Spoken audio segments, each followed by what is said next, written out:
गीता अध्याय भाग 1 में हमने देखा कि अर्जुन ने भगवान से प्रश्न किया कि ज्ञान श्रेष्ठ है या कर्म। भगवान ने बताया कि दोनों मार्ग सत्य है, ज्ञान योग और कर्म योग। परंतु केवल कर्म का त्याग या बाहरी संन्यास से मुक्ति नहीं मिलती। सच्चा योगी वही है जो मन और इंद्रियों को संयमित करके निष्काम भाव से कर्म करता है। यही है कर्म योग का वास्तविक आरंभ।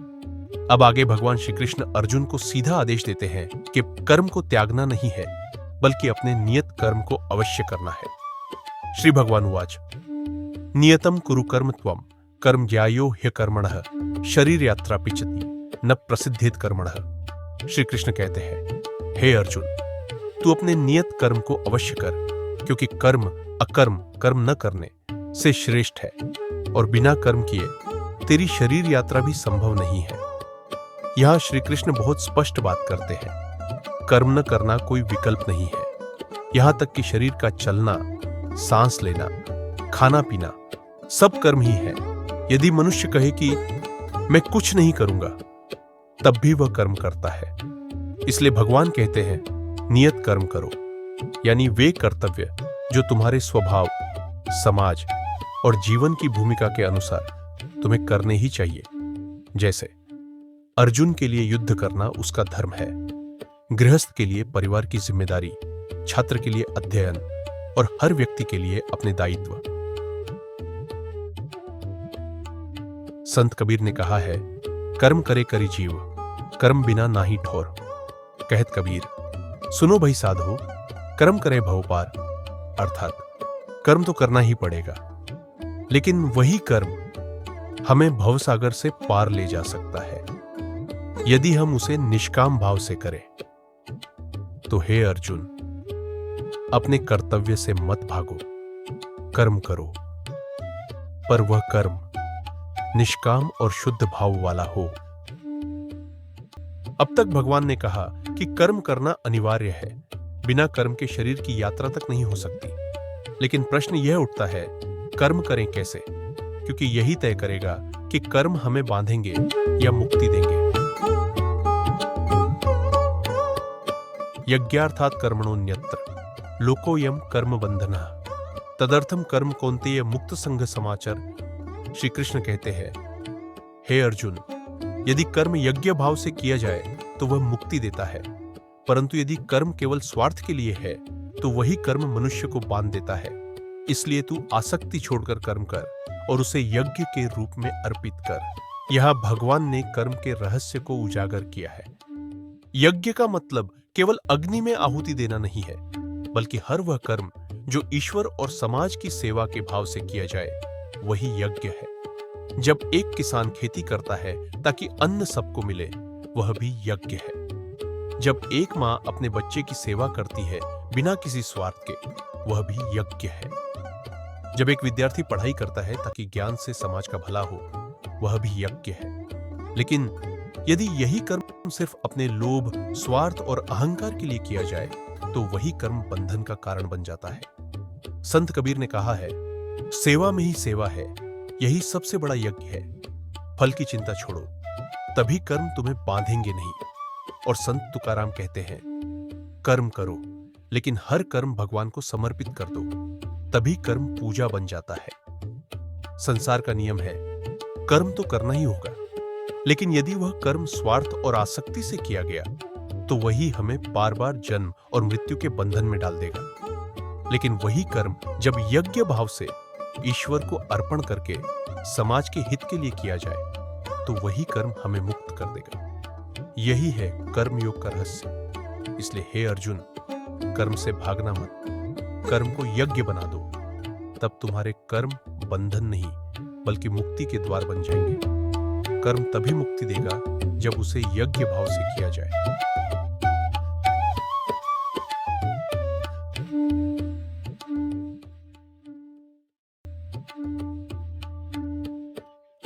अब वे बताते हैं कि यज्ञ कोई नया सिद्धांत नहीं है, बल्कि सृष्टि की शुरुआत से ही ईश्वर ने इसे जीवन का आधार बनाया है। सह यज्ञः प्रजा सृष्ट्वा पुरोवाच प्रजापति अनेन प्रसविष्यध्वमेश वस्तुविष्ट कामधुक। श्री कृष्ण कहते हैं, सृष्टि की उत्पत्ति के समय प्रजापति ब्रह्मा जी ने यज्ञ सहित प्रजा की रचना की और कहा, तुम लोग यज्ञ के द्वारा वृद्धि पाओ और यह यज्ञ तुम्हारी सभी इच्छाओं को पूर्ण करने वाला होगा। यह एक बहुत गहरी बात छिपी है।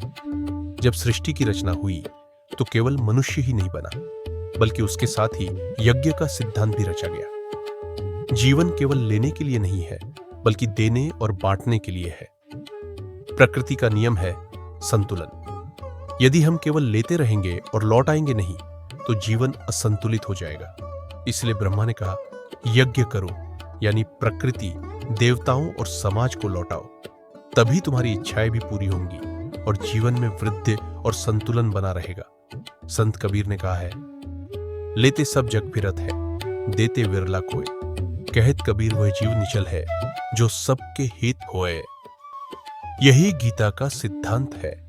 जो केवल लेता है वह बंधन में रहता है, जो देता है वही मुक्त होता है।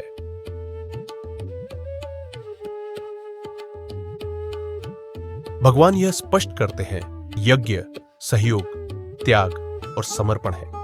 यही सृष्टि का आधार है। यही मानव जीवन की पूर्णता है। यदि हम प्रकृति से लेते हैं तो उसे लौटाना भी हमारा कर्तव्य है। यदि हम समाज से लेते हैं तो समाज के लिए भी कर्म करना हमारा धर्म है। यज्ञ का अर्थ ही है कर्म को ईश्वर और लोकहित में अर्पित करना। इसलिए हे अर्जुन, सृष्टि का नियम ही यज्ञ है। यदि तू यज्ञ भाव से कर्म करेगा तो तेरा जीवन संतुलित होगा और तेरी सभी इच्छाएं भी सहज पूरी होंगी। अभी तक भगवान ने बताया कि सृष्टि की शुरुआत से ही यज्ञ का सिद्धांत जीवन का आधार है। अब वे समझाते हैं, यज्ञ के द्वारा मनुष्य और देवता दोनों एक दूसरे का पोषण करते हैं।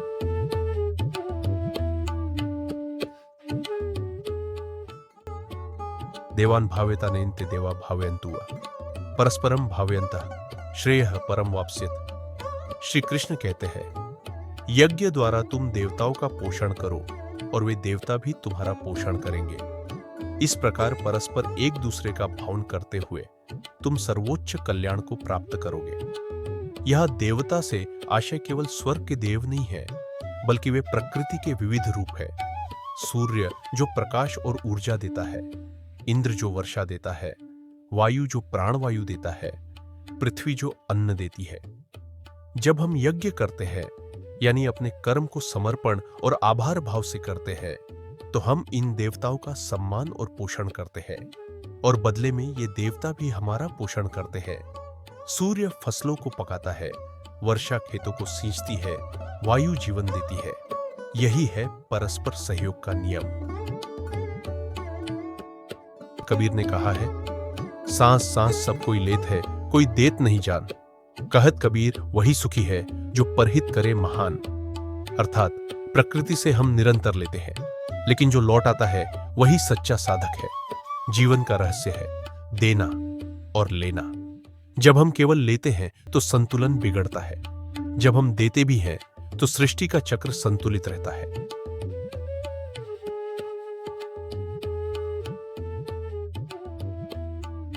कर्म और आभार का यज्ञ कैसे करें? सूर्य हमें प्रकाश और ऊर्जा देता है, इसलिए हमें उसका आदर करते हुए अपना दिन सत्कर्मों में लगाना चाहिए।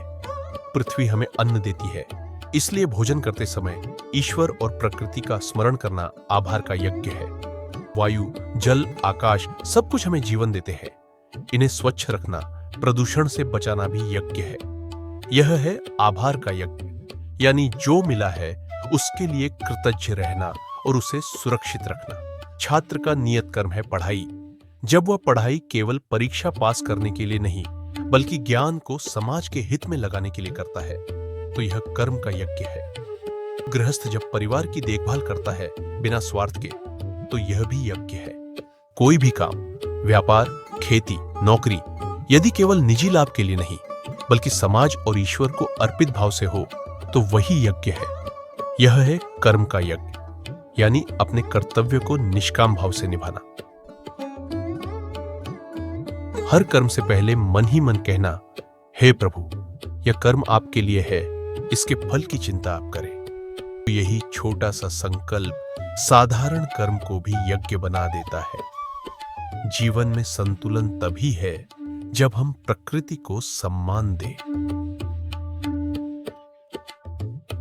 अब सुनिए, भगवान इस सत्य को और स्पष्ट करते हैं। इष्टान्भोगानि वो देवा दास्यन्ते यज्ञ भाविता तैर्दत्तान प्रदायभ्यो यो भुंक्तेस्तेनैव सह। श्री कृष्ण कहते हैं, यज्ञ से प्रसन्न हुए देवता तुम्हें आवश्यक भोग संपत्ति देंगे, लेकिन यदि मनुष्य देवताओं को लौटाए बिना उन्हीं का उपभोग करता है तो वह वास्तव में चोर कहलाता है। यह भगवान एक बहुत कठोर लेकिन सच्चा शब्द प्रयोग करते हैं, चोर। इसका अर्थ यह है, सूर्य प्रकाश देता है, वर्षा अन्न उगाती है, वायु जीवन देती है, पृथ्वी हमें सब कुछ देती है। यदि हम यह सब लेते हैं लेकिन बदले में प्रकृति और समाज के लिए कुछ नहीं करते तो हम चोर कहलाते हैं। क्योंकि लेना तो सबको अच्छा लगता है, लेकिन लौटाना वही तो सच्चा धर्म है।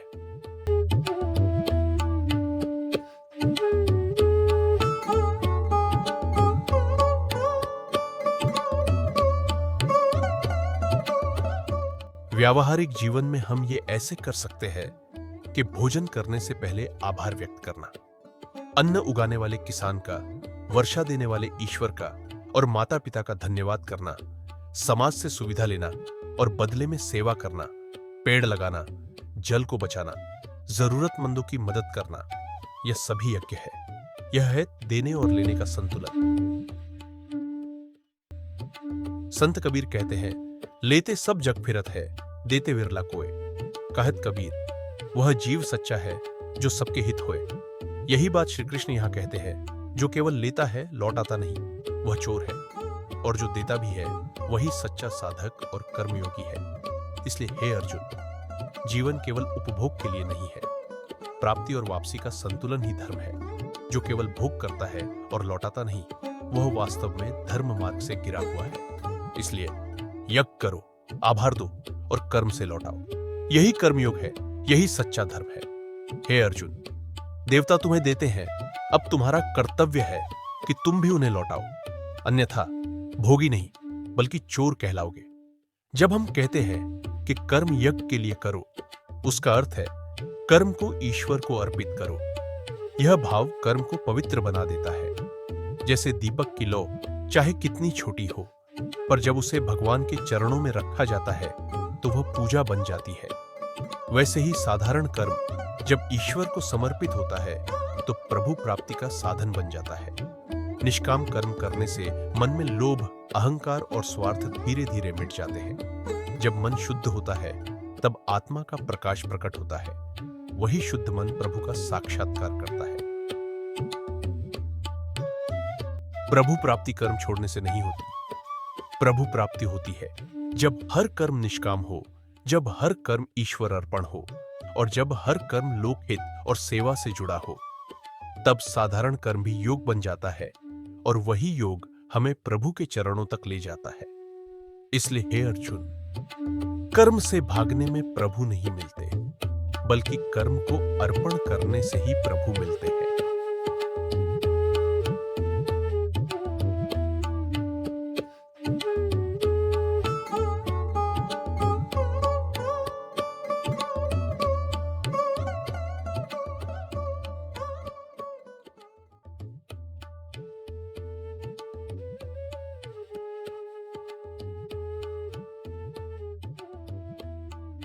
अभी भगवान ने कहा था, जो केवल लेते हैं और लौटाते नहीं, वे वास्तव में चोर है।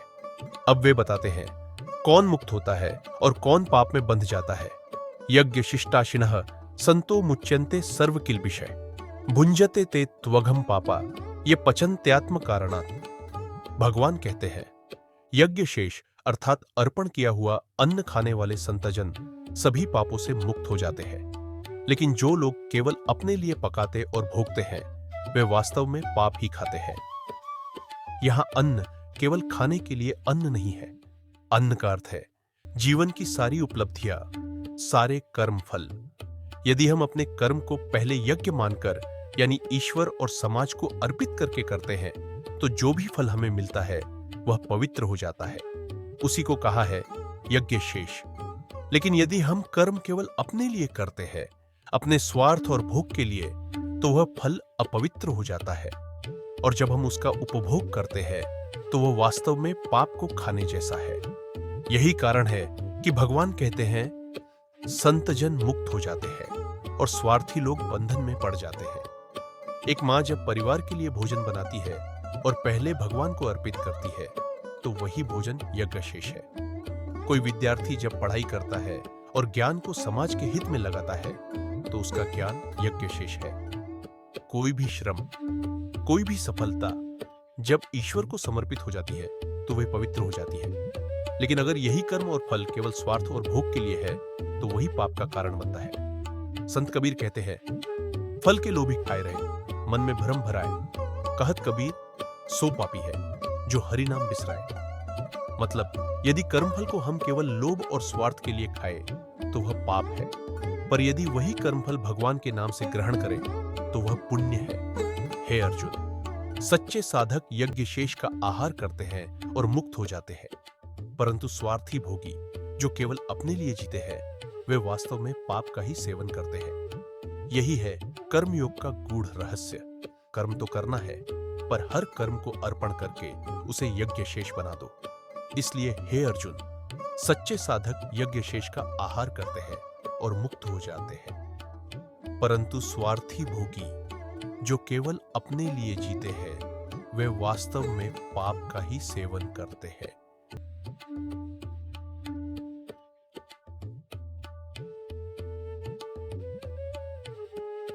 अन्नाद् भवन्ति भूतानि पर्जन्यादन्न संभव यज्ञाद् भवति पर्जन्यो यज्ञः कर्म समुद्भव कर्म ब्रह्मोद्भवम् विद्धि ब्रह्माक्षर समुद्भवम् तस्मात् सर्वगतम् ब्रह्म नित्यम यज्ञ प्रतिष्ठितम्। भगवान श्री कृष्ण यहाँ एक अद्भुत जीवन चक्र बताते हैं। सभी प्राणी अन्न से जीवित रहते हैं।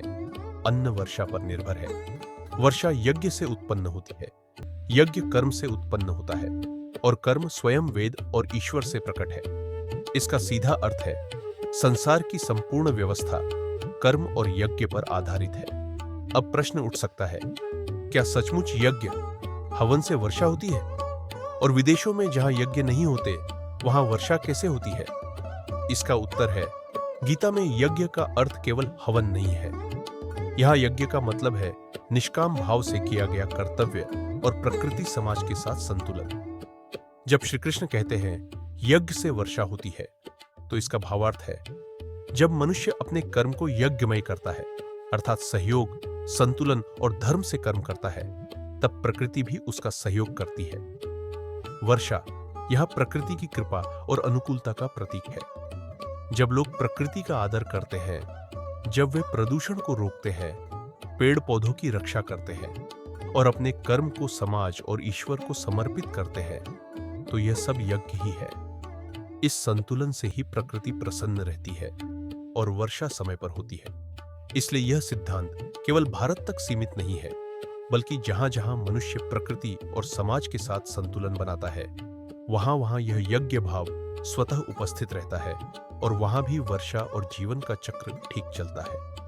हे अर्जुन, यज्ञ का असली अर्थ है कर्तव्य का निष्काम पालन, प्रकृति और समाज के प्रति आभार और हर कर्म को ईश्वर को अर्पित करना।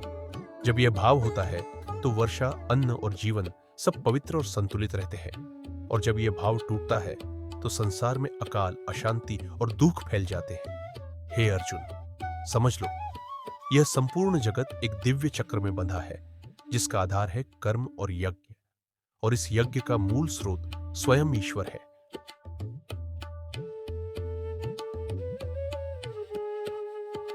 एवं प्रवृत्तितम चक्रम नानुवर्तयति यः अघायुरिन्द्रिया रामो मोघम पार्थ स जीवति यस्त्वात्मतिरेव स्यादात्मतृप्तश्च मानवः आत्मन्येव च संतुष्टस्तस्य कार्यम न विद्यते।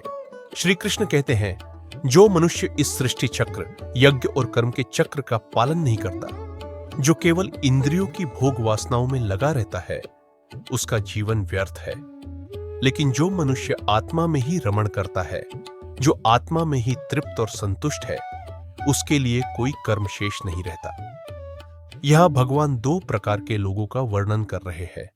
भोगी और स्वार्थी व्यक्ति वह यज्ञ चक्र को तोड़ देता है, केवल भोग और उपभोग करता है, न प्रकृति के लिए देता है, न समाज के लिए, ऐसा व्यक्ति यद्यपि जीवित है पर उसका जीवन व्यर्थ है।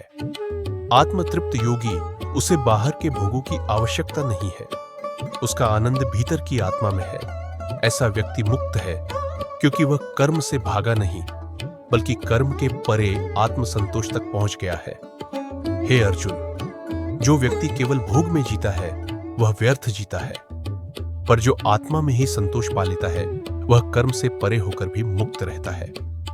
अब श्री कृष्ण बताते हैं किसी भले ही आत्मतृप्त योगी को व्यक्तिगत रूप से कर्म की आवश्यकता न हो, फिर भी उसे लोक संग्रह, दूसरों के हित और प्रेरणा के लिए कर्म करना चाहिए। नैव तस्य कृतेनार्थो न कृतेनेह कश्चन, न चास्य सर्वभूतेषु कश्चिदर्थव्यपाश्रयः, तस्माद् सक्तः सततं कार्यं कर्म समाचर, असक्तो ह्याचरण कर्म परमाप्नोति पुरुषः। श्री कृष्ण कहते हैं, आत्मतृप्त योगी का न तो किए गए कर्मों में कोई स्वार्थ है और न ही कर्म न करने में उसका कोई नुकसान है। वह किसी भी प्राणी पर आश्रित नहीं है। फिर भी हे अर्जुन, तू आसक्ति रहित होकर निरंतर अपना नियत कर्म कर, क्योंकि आसक्ति रहित होकर कर्म करने से ही मनुष्य परम पद को प्राप्त करता है। एक आत्मतृप्त योगी इतना संतुष्ट होता है, न तो उसे कर्म से कुछ पाना है, न ही कर्म न करने से कुछ खोना है। वह किसी पर आश्रित नहीं है, उसकी स्थिति पूर्ण स्वतंत्र है। लेकिन फिर भी भगवान कहते हैं, कर्म करो और कर्म करते हुए भी आसक्ति मत रखो, क्योंकि जब हम फल की आसक्ति छोड़कर कर्म करते हैं तभी वही कर्म हमें परम मुक्ति तक ले जाता है। इसलिए हे अर्जुन, कर्म से भाग मत, कर्म को निभा पर उसका फल न बांध। तू केवल कर्तव्य के लिए कर्म कर और फल ईश्वर को समर्पित कर दे। यही मार्ग है जो तुझे परम शांति और प्रभु तक ले जाएगा।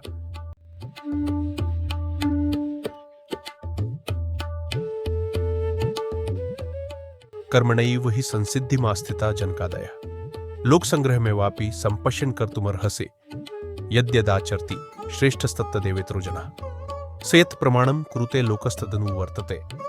श्री कृष्ण कहते हैं, राजा जनक आदि महापुरुषों ने भी कर्म करते हुए ही सिद्धि प्राप्त की। इसलिए हे अर्जुन, तू भी लोक संग्रह, जन कल्याण और समाज की रक्षा के लिए कर्म करना उचित समझ, क्योंकि श्रेष्ठ पुरुष जैसा आचरण करता है अन्य लोग भी उसी का अनुसरण करते हैं। वह जो उदाहरण स्थापित करता है सारा लोग उसी का अनुसरण करता है। यहां भगवान दो गहरी बातें कहते हैं। महापुरुष भी कर्म करके ही सिद्धि तक पहुंचे हैं और श्रेष्ठ पुरुष का आचरण ही समाज का आदर्श बनता है। यदि श्रेष्ठ पुरुष जैसे राजा, गुरु, नेता, महात्मा आदि कर्म से भाग जाए तो सामान्य लोग भी आलस्य और पलायन की ओर बढ़ेंगे। लेकिन यदि वे निष्काम भाव से कर्म करें तो समाज भी उसी मार्ग का अनुसरण करेगा। इसलिए अर्जुन, तू योद्धा है, तेरे कर्म का समाज पर गहरा प्रभाव पड़ेगा। श्रेष्ठ पुरुष का हर कर्म समाज के लिए मार्गदर्शन है। हे अर्जुन, कर्मयोग का यही संदेश है, कर्म से भागना नहीं बल्कि कर्म करते हुए भी मुक्त रहना। श्रेष्ठ पुरुष का कर्म ही समाज के लिए धर्म बन जाता है।